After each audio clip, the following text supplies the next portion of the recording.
अस्सलाम वालेकुम। आप देख रहे हैं पीए न्यूज एचडी और मैं हूं आपके होस्ट सादिया बतूल। शामिल करते हैं आज की अहम खबरें। इस्लामाबाद वजीर आजम शहबाज शरीफ ने तुर्क वजीर खारजा वजीर दिफा से मुलाकात हुई है। शहबाज शरीफ से तुर्किया के वजीर खारजा हाकान फेदान और कौमी दिफा के वजीर यासिर गलर ने मुलाकात की है, जहां नायब वजीर आजम वजीर खारजा इसाक डार, वजीर दिफा खारजा असफ, फील्ड मार्शल आसिम मुनीर, कौमी सलामती के मशीर लेफ्टिनेंट जनरल मोहम्मद आसिम मलिक और दीगर आला हुकाम भी मौजूद थे। उन्होंने तुर्क वफद का खैर मकदम करते हुए पाकिस्तान और तुर्किया के दरमियान दरीना बिरादराना ताल्लुकात का जिक्र किया, जो मुश्तरका तारीख, सकाफत, बाहमी एहतराम पर मबनी है।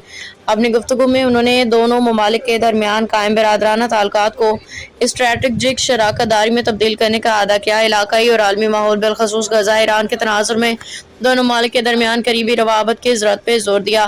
वज़ीर आज़म ने दो तरफ़ा ताल्लुकात के मुस्बत पेशरफ्त पर इत्मीनान का इजहार किया और तिजारत, सरमायाकारी, टेक्नोलॉजी और दिफा समेत मुख्तलिफ शोबों में तुर्किया के साथ ताउन को मज़ीद मजबूत बनाने के लिए पाकिस्तान के गैर मुतज़लज़ल अज़्म का अदा किया। शहबाज शरीफ ने रवां बरस के दौरान तुर्किया के सदर रजब तैयब एर्दोगान के साथ हुई अपनी मुख्तलिफ मुलाकातों बशमूल 17वीं ECO सरबराही इजलास के दौरान हालिया मुलाकात का जिक्र किया। न्यूज स्टूडियो से अब तक के लिए इतना ही। मजीद खबरों और अपडेट्स के लिए देखते रहिए पीए न्यूज HD।